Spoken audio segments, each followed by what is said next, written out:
갈라디아서 5장 5절로 6절에 있는 말씀은 함께 합독하시고 에베소서에 있는 말씀은 교독하도록 하겠습니다.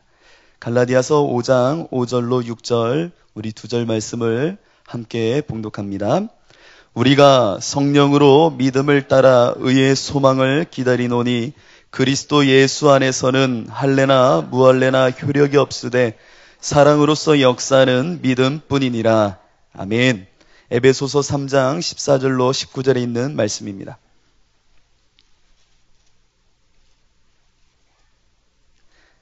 에베소서 3장 14절로 19절은 함께 교독하도록 하겠습니다.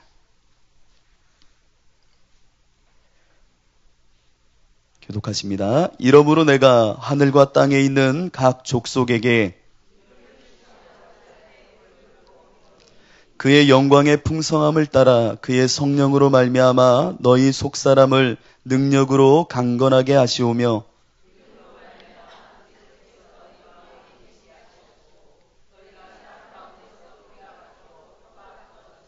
능히 모든 성도와 함께 지식에 넘치는 그리스도의 사랑을 알고 어떠함을 깨달아 하나님의 모든 충만하신 것으로 너희에게 충만하게 하시기를 구하노라. 아멘.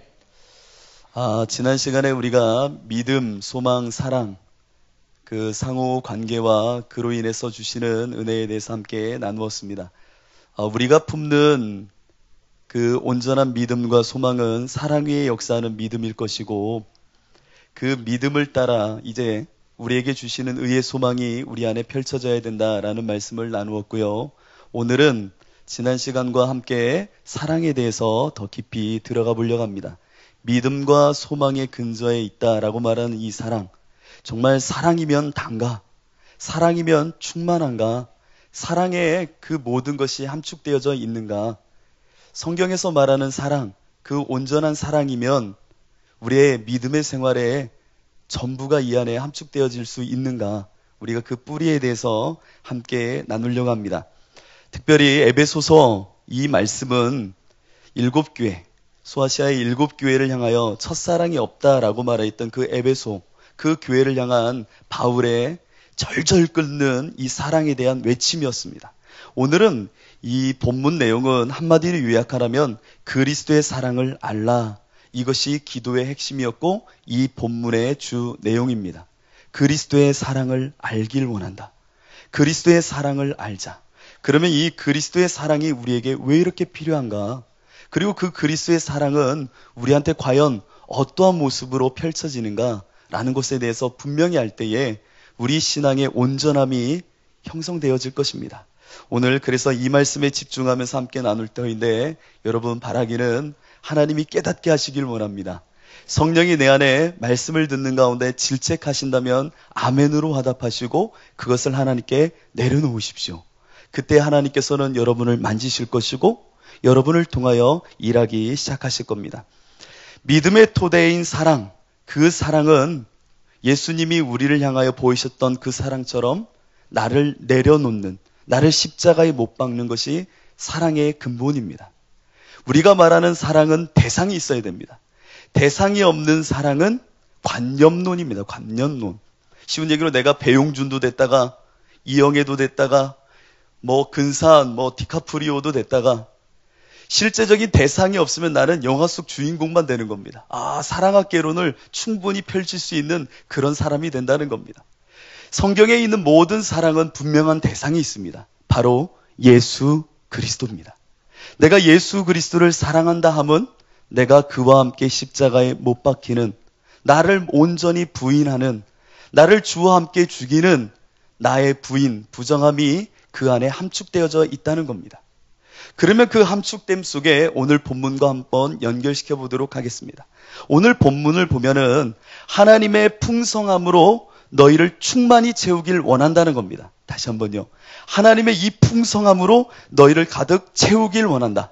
근데 채울 때에 새술은 새부대에 담듯이 너희가 스스로 만드는 것이 아니라 나와 온전한 사랑의 관계에 있으면 너희가 이와 같은 골격을 갖추고 구조를 갖출 터인데 그 안에 내가 부어주겠다는 겁니다. 그러니까 사랑은 추상적인 것이 아니라 예수님과 온전한 사랑의 관계에 있으면은 그 사랑 속에 내 안에 하나님이 골조를 세우시고 그 골조에 하나님의 세수를 붓듯 내 안에 충만함으로 가득 채워주시겠다는 겁니다. 그러면 그 사랑에 대해서 오늘 에베소서에 있는 말씀은 무엇라 말하는지 한번 먼저 보도록 하겠습니다. 첫 번째 3장 16절을 보면 속사람이 강건하게 되어졌다라고 말합니다. 그러니까 이 풍성함을 채우기 위해서 너희가 먼저 속사람이 강건하여져야 된다라고 말합니다. 속사람이 강건하여진다는 것은 우리 안에 옛사람의 모습이 늘 십자가에 못 박힘으로 내 겉사람은 날로 죽어가나 내 속사람은 날로 강건하여지는 겁니다. 우리가 속사람과 겉사람, 옛사람과 새사람, 이 관계를 조금 알아야 됩니다. 옛사람과 새사람, 내가 주와 함께 죽어 거듭나면 옛사람은 십자가에 죽어지고 나는 새사람이 된 것입니다. 이 새사람을 입고 있는 나는 이제 속사람과 겉사람을 갖고 사는 사람입니다. 이 겉사람이라는 것은 옛자, 그 옛자의 구습과 습성과 그 옛자의 육체적인 본성이 내 안에 남아있는 것입니다. 그래서 나는 이 겉사람을 주와 함께 매 순간 사랑함으로 연합함으로 십자가에 못 박아야 되는 겁니다. 할렐루야, 맞습니까? 내 겉사람은 날로 죽어져야 됩니다. 그러므로 내 속사람은 날로 강건해집니다. 이것을 한마디로 요약하면 주와 온전한 사랑의 관계 안에 있어야 된다는 겁니다. 그러니까 주와 온전한 사랑의 관계에 있다는 것은 내 겉사람이 죽어지고 내 속사람은 날로 주와 함께 강건하여지는 삶, 이것이 내게 온전한 사랑의 모습입니다. 뿐만 아니라 오늘 또한 이런 이야기를 하죠. 그리스도 예수께서 마음에 계셔야 한다라는 겁니다. 그리스도 예수께서 내 마음에 계심, 내가 주 안에 있고 주님이 내 안에 있는, 주님이 온전히 내 안에 계시는 삶, 이것이 바로 온전한 사랑의 관계라는 겁니다. 주님이 내 안에 계시는 것, 내가 머리로 아는 것이 아니라 그분과 사랑의 연합의 관계 안에 있는 것, 내가 주 안에 있고 주님이 내 안에 있으므로 이제 나는 하나님께로부터 나서 예수 안에 있고 예수는 하나님으로부터 나와서 내 안에 의로움과 거룩함과 지혜와 구속함이 되시는 그분이 내 안에 살아계신다는 겁니다. 그렇게 이 관계를 한마디로 요약하면 이것 또한 사랑입니다. 온전히 그분과의 연합함, 나는 포도나무요 너희는 가지라, 네가 내 안에 내가 네 안에, 이 사랑의 온전함의 관계, 이것을 끊임없이 바울은 말하고 있습니다. 정말 예수님을 사랑한다는 것은 내 감정을 내려놓는 것뿐만 아니라 의지가 온전히 주님께로 향하는 겁니다. 부부 사이에서도 사랑의 관계라는 것은 감정의 이야기만이 아니지 않습니까? 내가 헌신하고 사랑하고 무언가를 베풀고 참고 인내하는 모든 의지에 딸린 모든 것도 이 사랑의 연합 속에 있는 겁니다. 내가 예수님을 사랑한다는 것은 내 마음을 다하고 내 생각과 내 의지를 다 주님께 내어드리는 것이 진정한 사랑입니다. 제가 너무 온화하게 표현했나요? 이것을 정말 노골적인 이야기를 하면 미치는 겁니다. 사랑은 정말 미치는 겁니다.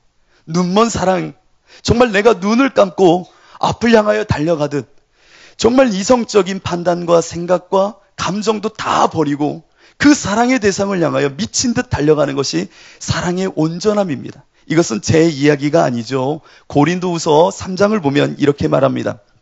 고린도후서 13장을 보면 우리가 만일 미쳤어도 하나님을 위한 것이고 정신이 온전하여도 너희를 위한 것이니 그리스도의 사람이 우리를 강권하시는도다. 이 그리스도의 사랑이 우리를 강권하여 정말 미친 듯 살아가게 한다는 겁니다. 그 미친 듯 살아가게 하는 이 강권함의 정도를 한번 보십시오. 우리가 생각하건대 한 사람이 모든 사람을 대신하여 죽었은즉 모든 사람이 죽은 것이라.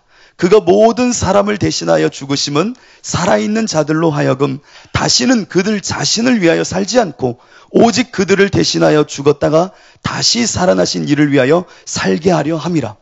정말 미친 겁니다. 정말 나를 위하여 죽으신 예수를 위하여 온전히 내 인생을 걸고 정말 그것만 위하여 달려가게 만든다는 겁니다. 무엇이요? 그리스도의 사랑이. 이와 같이 미친 듯 살아가게 만든다는 겁니다. 그러므로 우리가 이제부터는 어떤 사람도 육신을 따라 알지 아니하노라. 비록 우리가 그리스도도 육신을 따라 알았으나 이제부터는 그같이 알지 아니하노라. 그런즉 누구든지 그리스도 안에 있으면 새로운 피조물이라. 이전 것은 지나갔으니 보라 새 것이 되었도다. 정말 중요한 게 이제 나오는 겁니다. 내가 주 그리스도의 강권하심을 따라 미친 듯 사랑하며 달려갈 때에 나는 이전 것이 죽고 새로운 피조물이 된다는 겁니다. 새로운 피조물. 그 사랑의 온전함 속에 내 인생을 걸고 뛰어가면은 온전한 이 사랑 안에서 나는 새로운 피조물이 된다는 겁니다. 그러면 여러분에게 묻겠습니다. 지금껏 예수님을 사랑하면서 달려오신 여러분, 늘 예수로 살고자 몸부림하는 우리들 가운데 미친 듯 향방 없이 정말 살아온 이 사랑의 모습 속에는 과연 구체적인 면모는 없는 겁니까? 사랑하면 그냥 내 것 내어드리고 나를 부인한다라는 정도로 멈춰 계셨습니까? 새로운 피조물이 되는 온전한 사랑은 사도 바울이 오늘 정말 절규 섞인 모습으로 에베소를 향하여 말하듯 그 십자가의 온전한 사랑은 너희 안에 높이를 만들고 깊이를 만들고 넓이를 만들고 길이를 만들어 낼 것이다 라는 겁니다. 이것이 너무나도 소중합니다. 예수님을 사랑하면 그냥 사랑하는 것으로 끝나는 것이 아닙니다. 내 마음이 주님 사랑해요. 혹은 내가 십자가에 죽어지는 그 감격만을 갖고 사는 것이 아닙니다. 예수님을 온전히 사랑하는 그 모습 속에 반드시 성령을 통하여 내 안에 하나님께서는 예수를 사랑함 속에 예수님이 내 안에 높이를 만들고 깊이를 만들고 너비를 만들 뿐만 아니라 길이를 만들어 내신다는 겁니다. 이것이 우리에게는 너무나도 중요한 그리스도의 사랑의 언어입니다. 어린 시절의 아이들을 한번 보십시오. 어린 시절 아이들을 보면 이런 말을 잘 합니다. 아, 짜증나. 아, 짜증나. 무슨 일이 있어도 짜증난대요. 정말 피곤해도 짜증나, 화나도 짜증나, 아쉬워도 짜증나, 억울해도 짜증나, 지겨워도 짜증나, 잘한데도 짜증나. 이 아이는요, 지겹다, 억울하다, 혹은 감정의 정확한 언어 표현을 못합니다. 그냥 모든 것을 뭉뚱그려서 그냥 내 삶의 언어는 다 짜증나예요. 짜증나. 짜증나. 부모들은 그 짜증나라는 음성을 들을 때 어떻게 파악해야 됩니까? 그 짜증나가 지향하는 것이 일이 잘 안 된다, 아쉽다라는 표현이구나라는 것처럼 정확하게 짜증나라고 말했지만 그 감정 상태는 아쉬움을 표현하는구나 라는 것을 알아야 자기를 이해 못하고 표현 못하는 이 아이를 케어하고 돌볼 수 있게 되는 겁니다. 맞습니까? 게리 체프먼이라는 사람은 사랑의 5가지 언어라는 책을 썼습니다. 읽어보신 분 계시죠? 게리 체프먼이 왜 이런 책을 썼습니까? 뿐만 아니라 이 책을 통해서 정말 엄청난 베스트셀러가 됩니다. 그런데 게리 체프먼이 말하는 사랑의 5가지 언어의 중심 내용이 뭡니까? 내가 사랑한다 라고 하는 이 원초적 사건이 다른 사람과 대화하고 나를 표현할 수 있는 것은 아니라는 겁니다. 사랑에는 5가지 그래서 언어가 있다. 다른 사람에게 사랑을 표현할 때 함께하는 말, 인정하는 말, 이런 것이 내 안에 있는 원초적인 사랑을 드러내는 것이 된다라는 겁니다. 그러면 다시 돌아옵시다. 왜 이렇게 사도 바울은 그리스도인이여, 그리스도의 사랑의 뿌리를 두고 그 터가 굳어지는 당신이여, 그 안에 예수가 세우는 높이와 깊이와 넓이와 길이의 언어를 왜 이렇게 간구하고 외치고 있을까요? 이것은 우리가 예수님을 사랑한다는 것은 추상적인 것이 아니라는 겁니다. 모호한 것도 절대 아니라는 겁니다. 예수라는 분명한 십자가의 사랑의 대상이 있다면 그 사랑은 영적 권세로 내 안에 높이와 깊이와 반드시 넓이와 길이를 만들어냅니다. 왜냐? 그곳에 주의 충만하신 것을 채우기 위하여. 그런데 나는 그 언어를 모르고 있다면, 사랑의 높음을 모르고 있다면, 깊음을 모르고 있다면 저 어린아이의 신앙처럼 짜증나 이 이야기로 나를 알아주세요 하고 있는 것과 별반 다르지 않다는 겁니다. 그래서 저는 오늘 여러분하고 이 사랑의 높이와 깊음, 그 위상학적 언어들을 설교하려고 합니다. 그런데 잘 들으셔야 되는 것이 이 설교는 다소 알레고리적인 설교가 될 수 있습니다. 그래서 이 본문에 조금 더 집중해서 그리고 사도 바울이 했던 말들을 집중해서 그 높음이 무엇인지 사랑의 기쁨이 무엇인지를 함께 나누려고 하는 겁니다. 반드시 이 말씀 속에 여러분들은 내 사랑을 온전히 구축해야 됩니다. 그리스도의 사랑이 내 안에 만드시는 온전한 내 모습을 발견하셔야 되는 겁니다. 그때에 우리 안에 놀라운 주의 충만하심이 새수를 붓듯 내 안에 부으시는 주의 은혜가 있을 줄로 믿습니다. 가장 중요한 게 한 가지 이제 등장합니다. 그래요. 내가 높고 낮고 너비가 있고 길이가 있는 그 사랑을 이룰 때에 소중한 것, 그건 바로 중심 잡기입니다. 중심 잡기. 오늘 본문에서 가장 중심을 잘 잡고 있는 표현이 하나 나옵니다. 그것이 바로 14절의 표현입니다. 한번 보실까요? 이러므로 내가 하늘과 땅에 있는 각 족속에게 이름을 주신 아버지 앞에 무릎을 꿇고 비노니. 정말로 놀라운 고백입니다. 별로 이렇게 놀랍게 느껴지지 않으신가요? 안 놀라세요? 다시 한번 제가 읽어볼게요. 이러므로 내가 하늘과 땅에 있는 각 족속에게 이름을 주신 아버지, 그 아버지 앞에 내가 무릎을 꿇고 빈다는 겁니다. 내가 중심을 두고 있는 내 사랑의 토대인 그 하나님께 내가 뿌리를 두는데 잘 보십시오. 하늘과 땅에 있는 각 족속에게 이름을 주신 아버지께 무릎을 꿇는다는 겁니다.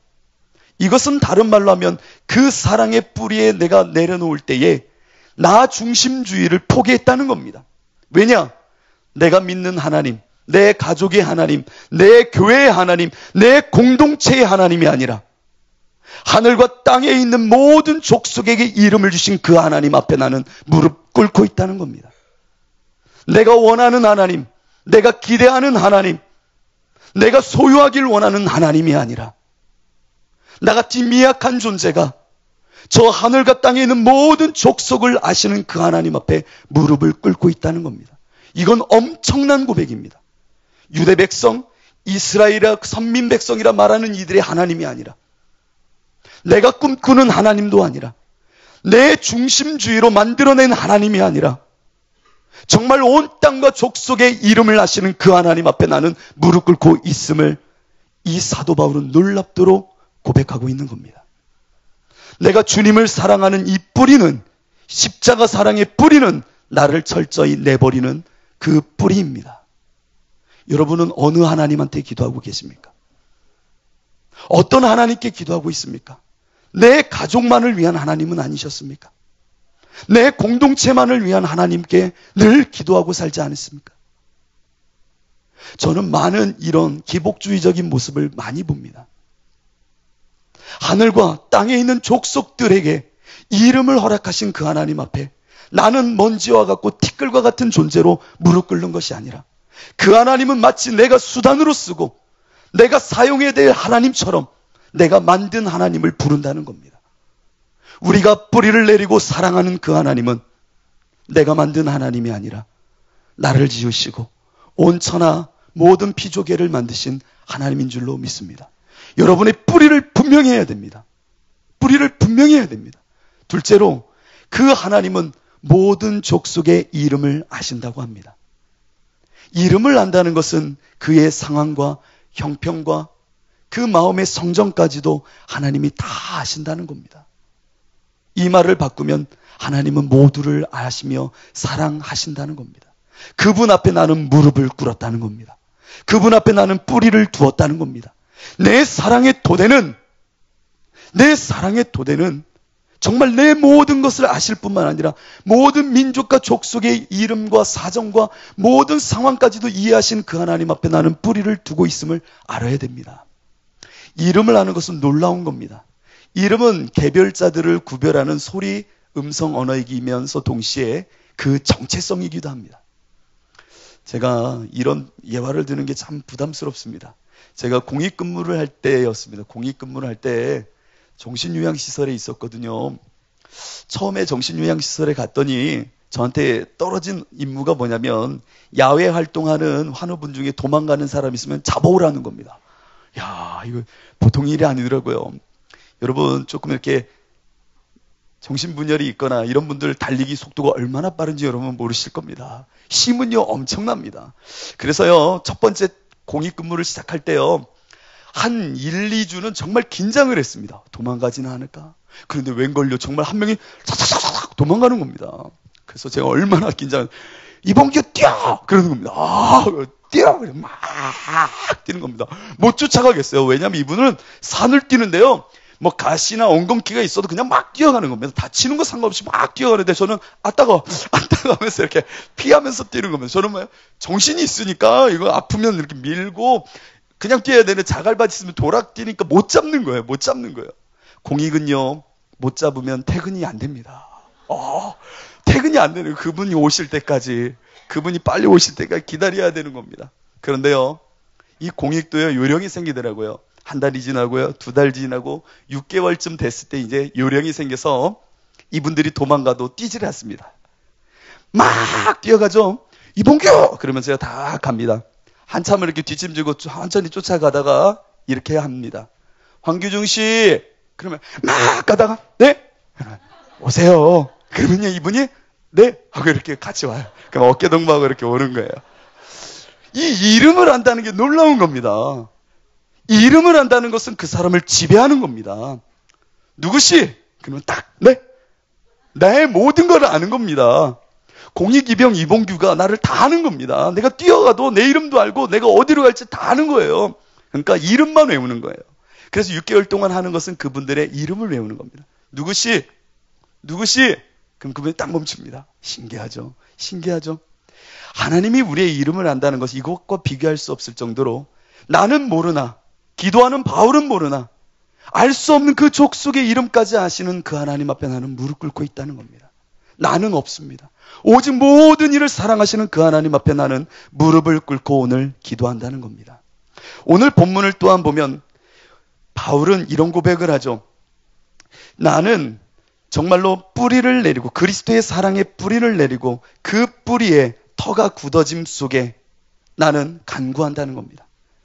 너의 인생이 그리스도에게 뿌리를 내리고 터가 굳어지기를 기대하는 마음으로 기도하고 있다는 겁니다. 정말 뿌리 내리고 중심 잡는 그 위치에 무엇이 있습니까?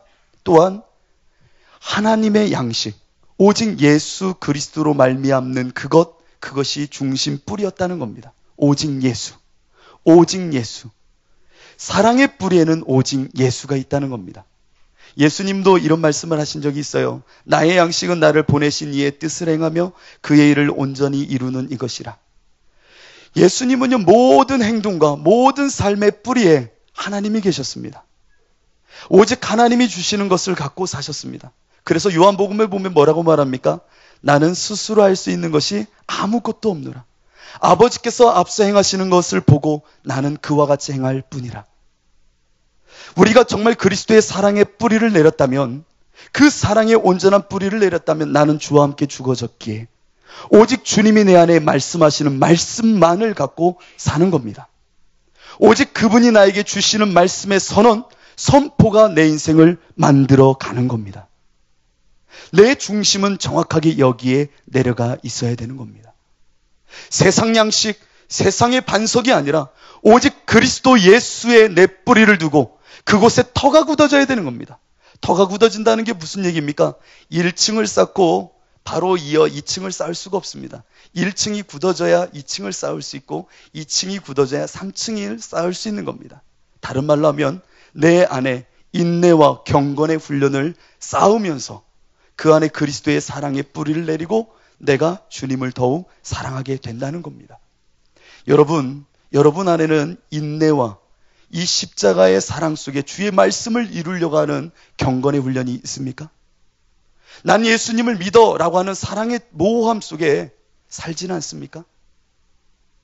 나는 예수님 사랑하는데, 바울은 이런 얘기를 하죠. 허탄하고 망년된 신화를 버리라. 경건에 이르도록 너희를 인내하도록 싸우라 라고 말합니다. 여러분, 나는 예수를 믿는다는 것, 그것은 허탄한 신화가 돼서는 안 됩니다. 내가 인내하고 경건의 훈련이 없다면, 터가 굳어지는 시간이 없다면, 뿌리를 내리는 온전함이 없다면 나의 중심은 흔들리고 있는 겁니다. 내 중심이 온전해야 되는 겁니다. 마태복음 7장을 보면 이런 말씀이 있죠. 제가 한번 여러분들께 그 비유 하나, 그 사건 하나를 이야기해 보도록 하겠습니다. 그날에 많은 사람이 나더러 이르되 주여 주여 우리가 주의 권능으로 선지자 노릇하였나니라. 내가 권능도 행하고 귀신도 내쫓았습니다. 그때 예수님이 뭐라고 말합니까? 여러분 기억하십니까? 아니면 이 사건만 기억하고 계셨습니까? 그때 예수님께서 이렇게 말합니다. 그러므로 누구든지 나의 이 말을 듣고 행하는 자는 그 집을 반석 위에 지은 지혜로운 사람 같으리니 비가 내리고 창수가 나고 바람이 불어 그 집에 부딪히되 무너지지 아니하나니 이는 주추를 반석 위에 놓은 까닭이요 나의 이 말을 듣고 행하지 아니하는 자는 그 집을 모래 위에 지은 어리석은 사람 같으리니 비가 내리고 창수가 나고 바람이 불어 그 집에 부딪힘에 무너져 그 무너짐이 심하니라. 이 두 가지 사건은 함께 한 본문에 나오고 있었습니다. 내가 선지자 노릇했습니다. 귀신도 내어 쫓았습니다. 그때 예수님이 뭐라고 하셨다고요? 내 말을 듣고 누구든지 나의 이 말을 듣고 행하는 자. 여기서 행함의 중심이 있는 것이 아니라 나의 말을 듣고 행하는 자가 반석 위에 집을 지은 자라는 겁니다. 그리고 나의 말이 아닌 다른 것에 따라 네가 행했다면 그것은 모래 위에 지었다는 겁니다. 네가 행하고 행하지 않은 유무가 중요한 것이 아니라 내 말을 듣고 행했느냐, 내 말을 듣고 행하지 않았느냐가 중요하다는 겁니다. 그러니까 아무리 귀신을 내쫓아도 내가 너에게 선포한 말씀에 뿌리를 둔 것이 아니라면 그것은 거짓이라는 겁니다. 그러니까 우리가 그리스도의 사랑을 안다 할 때 어디로부터 내 양식을 취하는지를 분명히 알아야 됩니다. 이와 같이 내 중심 잡기가 온전하다면 이제 바울이 그토록 목 놓아 말하는 사랑의 높이를 이제 들어야 될 때입니다. 중심을 잘 잡고 나는 주와 함께 죽어지는 이 가운데 모든 족속을 사랑하시는 하나님, 그 하나님께 뿌리를 내려 오직 주님이 주시는 말씀으로 내가 나아갑니다 라고 하는 이 그리스도의 사랑에 뿌리를 두었다면 이제 본문이 말하는 높이를 하나님께서는 우리를 통해 세우실 겁니다. 예수님을 사랑하면 사랑할수록 우리 가운데 이제 하나님께서는 그 예수의 십자가의 사랑을 통하여 높음을 허락하실 겁니다. 높음이라는 것이 무엇입니까? 영성입니다. 예수님을 사랑하면 우리 안에 높은 성령의 임재와 확증의 영성을 허락하십니다. 여러분, 예수님을 향하여 내 모든 것을 내어 걸고 그 성령을 따라 사는 이 사랑의 인생 가운데 우리에겐 방언도 있고 신의도 있고 때론 영분별도 있습니다. 그런데 우리들은 많은 이와 같은 사건을 통하여 그래 영적인 높이가 생겼다 하면은 이런 기적과 초자연적인 사건에 대해서 많이 혈안됩니다. 야, 내가 예수님을 사랑하면 내 안에 이 높이를 형성하시는 거구나. 좋지요. 기대되지요. 너무나도 흥분되지요. 그러나 성경은 이렇게 말합니다. 각 사람에게 성령을 나타내심은 유익하게 하려 하심이라. 이 모든 유익은 성령을 나타내기 위함이라는 겁니다. 이게 정말 중요한 말입니다. 그 사건과 그 결과물이 아니라 내가 영성이 높아진다는 것은 성령의 임재와 성령이 내 안에 내적인 확증을 주심으로 그 온전한 관계가 열려진다는 겁니다. 결과물이 아니라 현상이 아니라 어떻게 보면 그 현상의 유익은 성령이 내 안에 나타내셨다, 표징으로 드러내셨다라는 겁니다. 그분이 나와 관계의 친밀함을 이루고 계신다라는 겁니다. 그래서 내가 영적으로 높아진다는 것은 놀라운 초자연적인 사건을 행하는 것이 아니라 그 성령의 내적인 확증과 알게 하심과 위안과 치유하심의 그 확증이 내 안에 펼쳐진다는 겁니다. 관계의 문제라는 겁니다. 내가 영적으로 높아진다는 것은 이제 하나님과 나 사이에 이제 막힘이 없다는 겁니다. 순전한 그 하나님과의 영적 관계가 원활해진다, 친밀해진다는 겁니다. 여러분, 예수님을 사랑할 때 우리 안에 이 높은 영성을 허락하십니다. 여러분 안에 이 영성이 있기를 바랍니다. 정말 예수님과 내가 사랑의 관계가 되면 하나님과 이 죄의 문제가 끝나 정말 화목하는 연합이 이루어지는구나. 정말 하나님과 사귐 너머에 누림이 펼쳐지는 거구나. 이와 같은 모습이 우리 안에 정말 놀라운 고백이 되는 겁니다. 죄의 문제가 끝났다. 죄의 문제가 사라졌다. 그래, 내 영성의 높음을 허락하실 때에 이 죄의 문제를 위하여 십자가에 죽으시고 부활하신 예수님을 이제 내가 믿어지는 역사가 펼쳐지는 겁니다. 이 예수님을 사랑할 때에 날 위해 죽으시고 부활하신 주님, 그분을 사랑함 속에 내 죄의 문제가 믿음의 관계에서 풀어지기 시작하는 겁니다. 그리하여 하나님과 나 사이에 막힘이 없어지는 겁니다. 막힘이 없다는 말은 이제 예수님은 이렇게 말씀하십니다. 너희 안에 비유가 없어진다는 말입니다. 이게 정말 힘든 말일 수도 있어요. 예수님께서는 언제나 모든 사건을 비유를 통해서 많이 말씀하십니다. 비유. 왜 비유를 말씀하실까요? 비유라는 것은 관계가 온전치 않으면 이해될 수 없는 게 비유입니다. 다시 한번요. 예수님은요 정말 어려웠어요. 때로는요. 비유라는 것은 그 관계가 온전해야지만 비유가 이해되는 겁니다. 자, 이 부분이 이렇게 수용이 안 되실 수 있어요. 그래서 제가 비유 하나를 들어볼게요. 제가 앞에 있는 분한테 이렇게 얘기합니다. 내 마음은 호수요 그대 노저오. 다 이렇게 말했어요.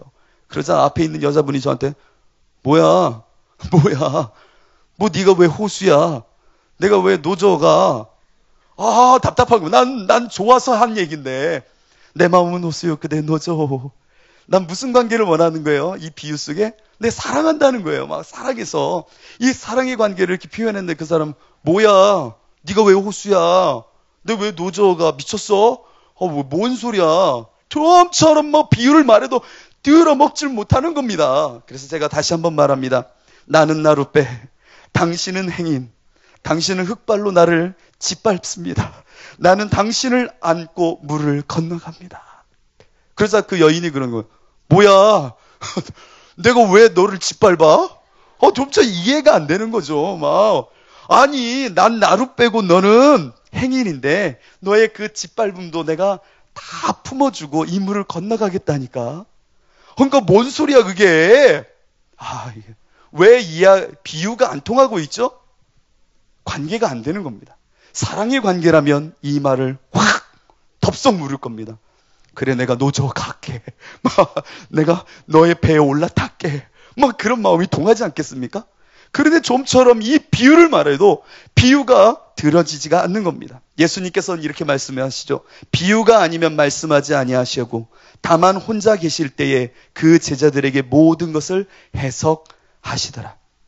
그리고 말씀하시죠. 귀 있는 자가 들을 것이고 눈 있는 자가 뜨여 그 비유를 볼 것이다. 예수님의 모든 비유의 언어, 선한 목자의 비유, 달란트의 비유, 탕자의 비유는 관계가 온전할 때 이해가 되는 겁니다.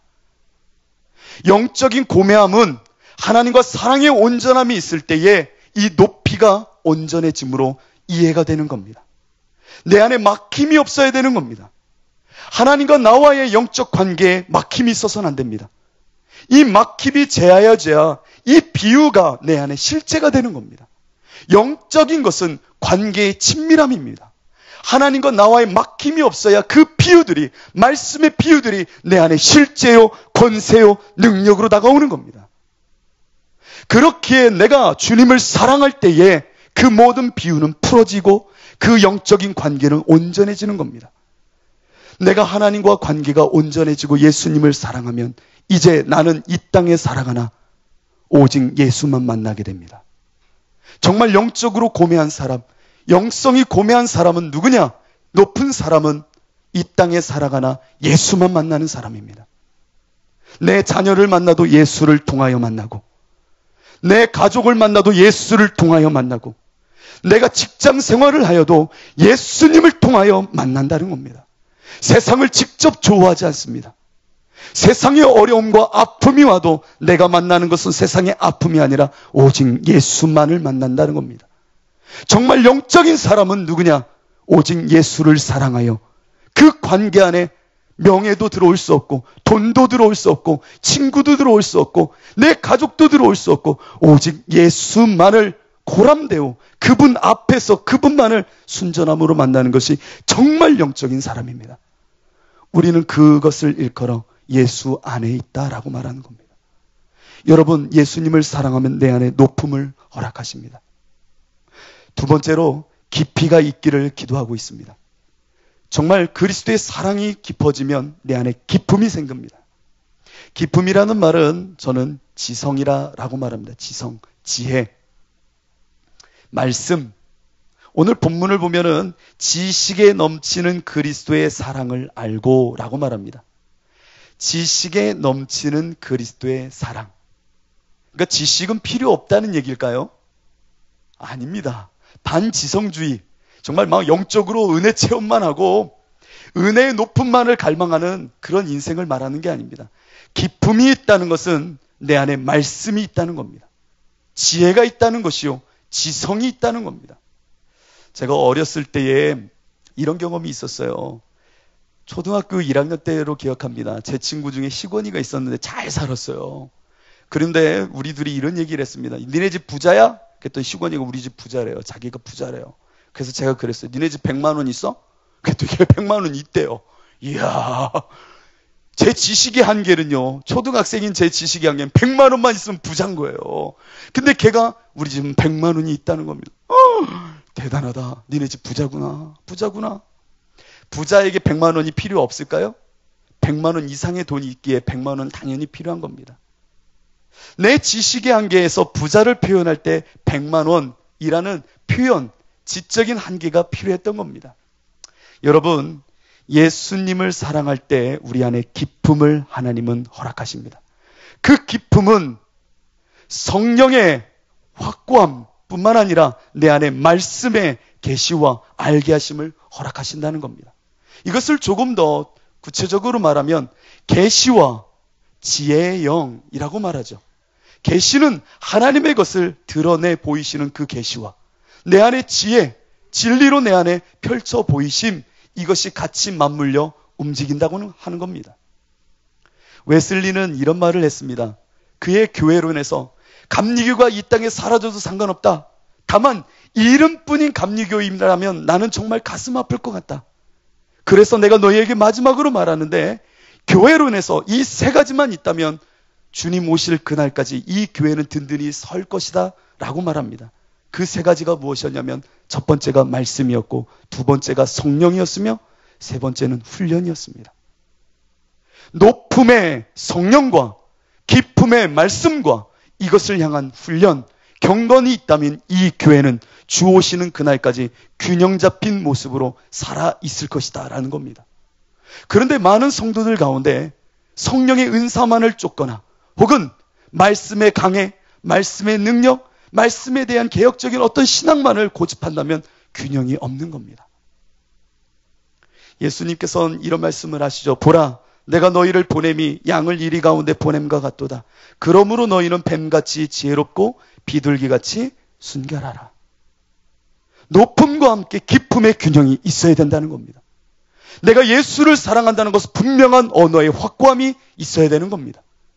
내가 영적인 높음과 함께 주가 주시는 그 뱀처럼 지혜로움, 세상을 향하여 내 소망의 이유를 풀 수 있는 지적인 기쁨도 있어야 된다는 겁니다.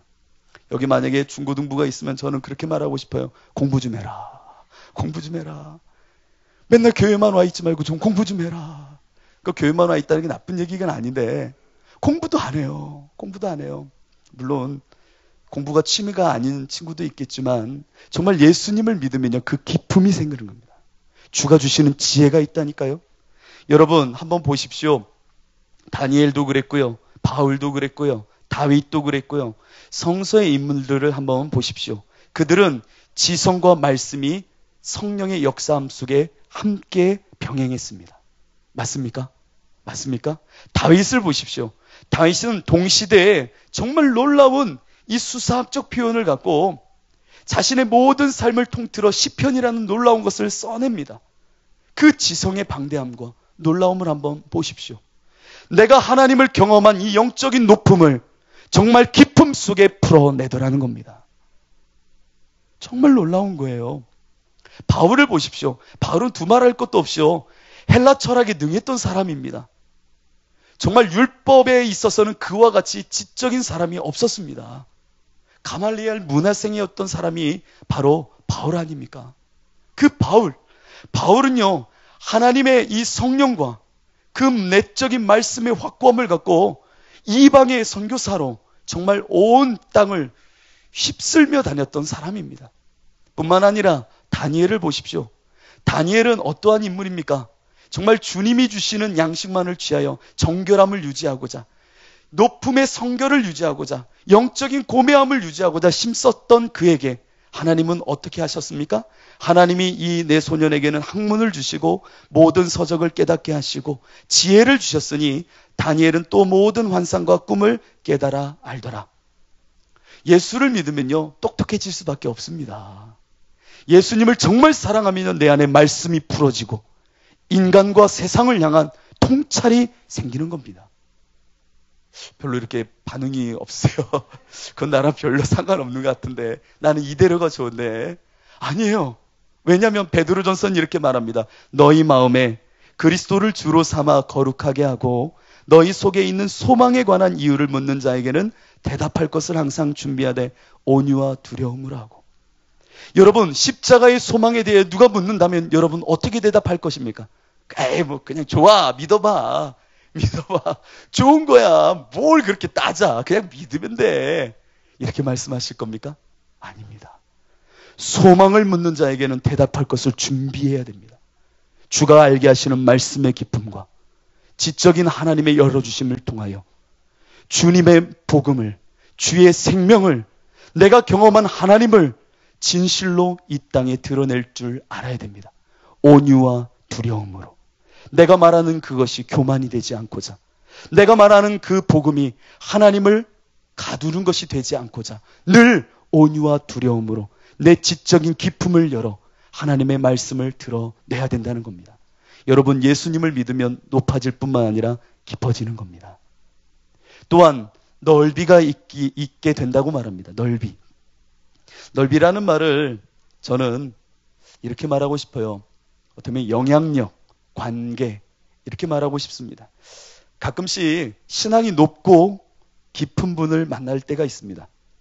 그런데 높고 깊은데 유유자적 홀로 신앙하는 사람들을 많이 봅니다.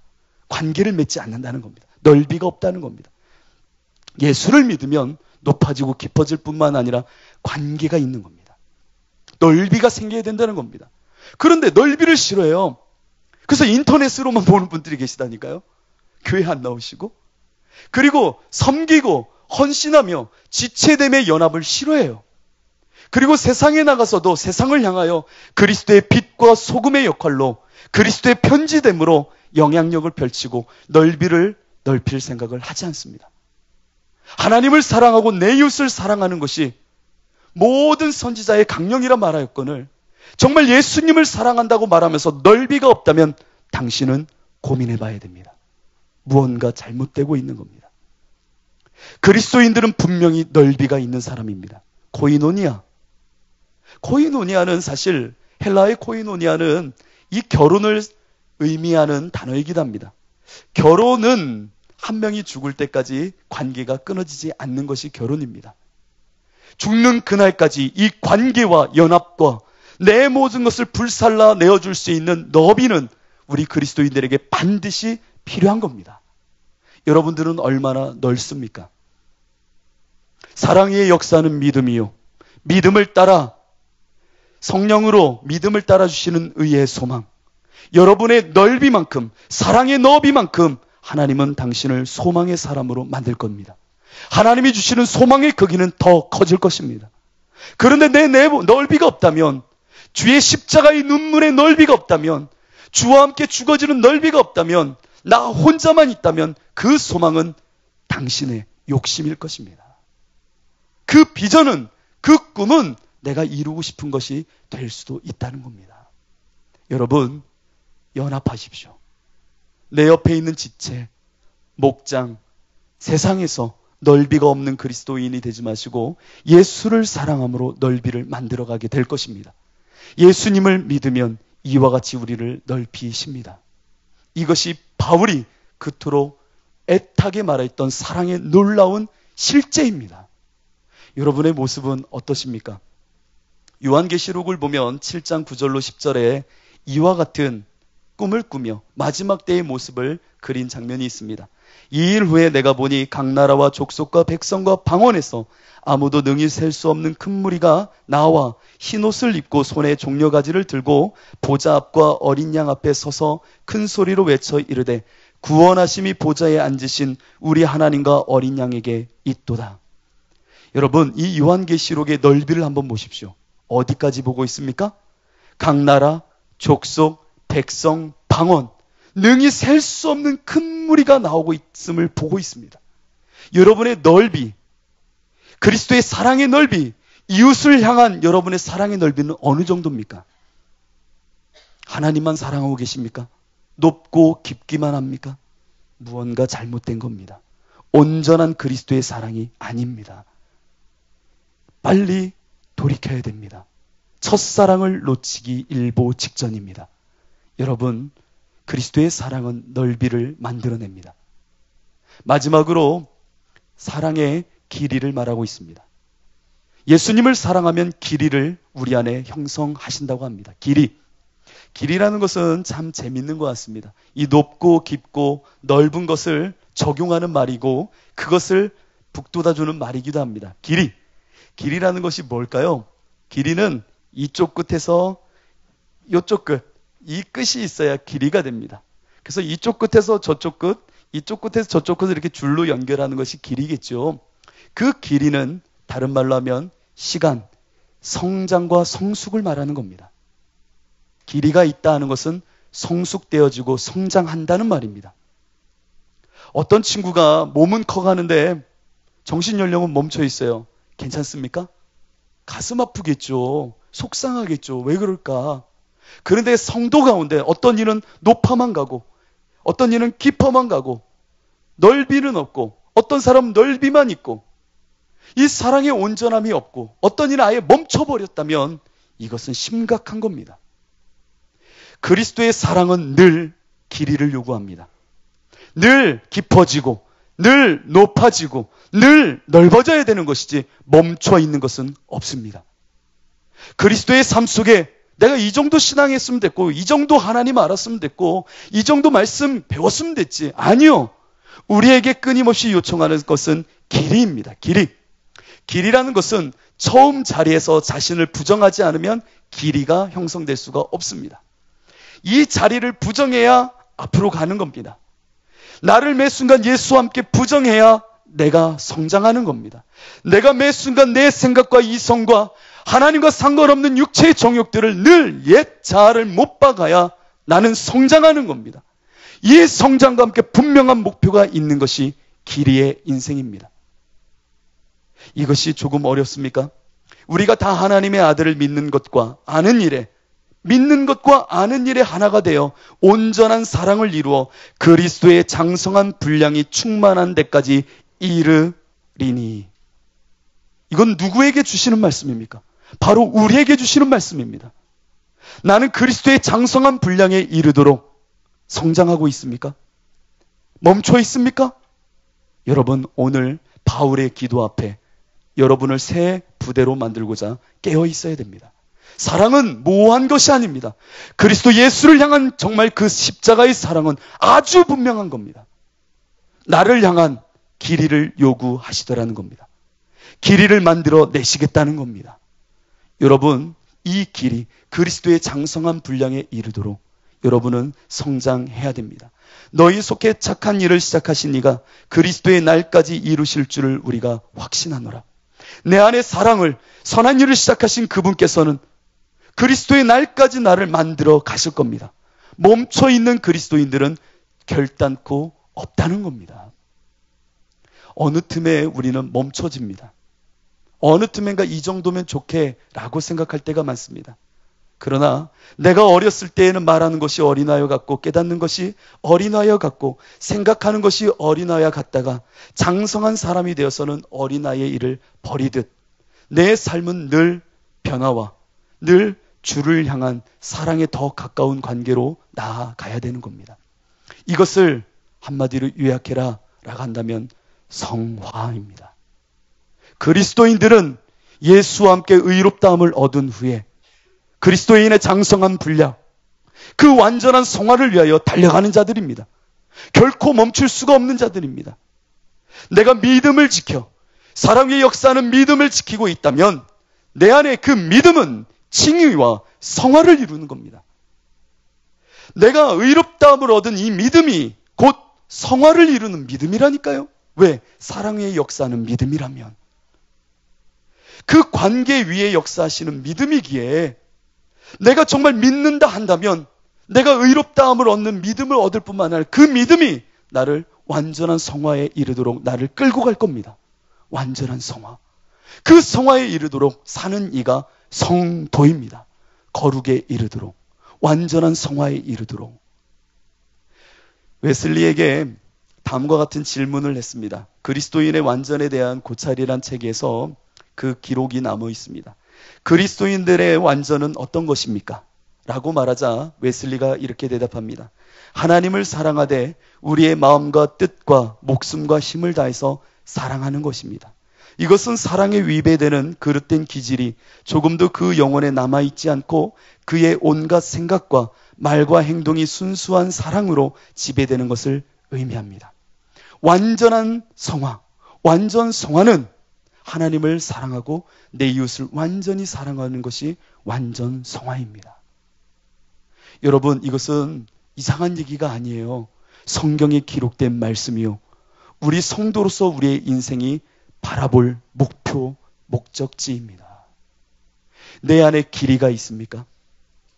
내가 높아지고 깊어지고 넓이가 있고 이 길이의 성장이 있을 때에 나의 풍성함으로 너희가 세운 이 세부대와 같은 곳에 내가 충만히 채워주리라.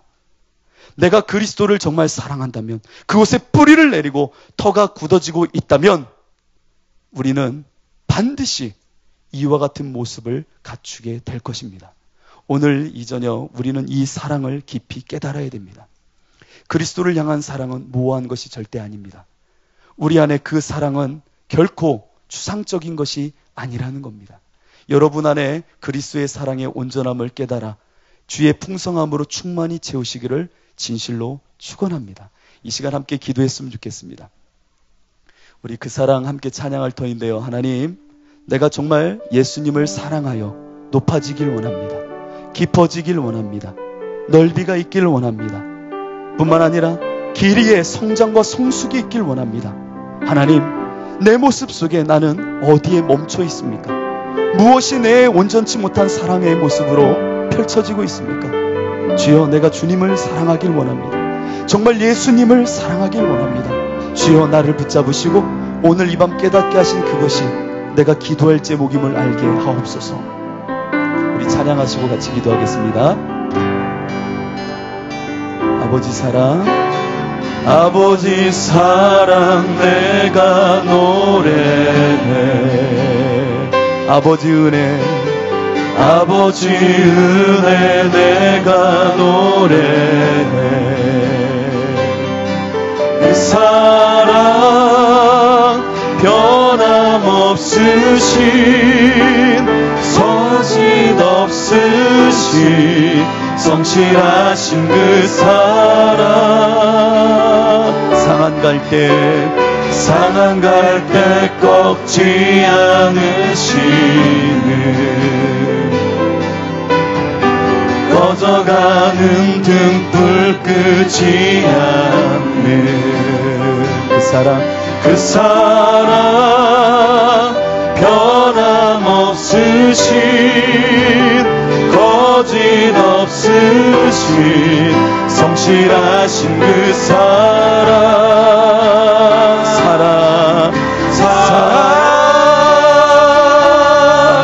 그 사랑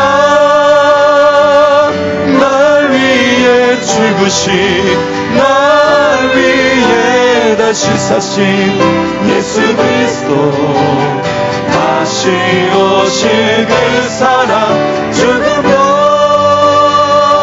생명도 천사도 하늘의 어떤 권세도 끊을 수 없는 영원한 그 사랑 예수. 이 시간에 기도할 때에 내가 주님 정말 사랑하는 자입니까? 내가 정말 주님을 사랑하는 자입니까? 믿음의 토대인 그 사랑이 내 안에 온전히 있습니까? 내가 높아지길 원합니다. 그리스도의 사랑의 기쁨이 있길 원합니다. 그리스도의 사랑의 넓이가 있길 원합니다. 그리스도의 사랑 속에 길이의 성장이 있길 원합니다. 하나님, 내게 없는 그것을 책망하실 때에 내가 주의 십자가 앞으로 나아가오니 나를 변화시키시고 그 사랑의 온전함을 허락하시어 주의 충만함으로 채워 주옵소서. 이 시간에 하나님께 함께 기도하도록 하겠습니다.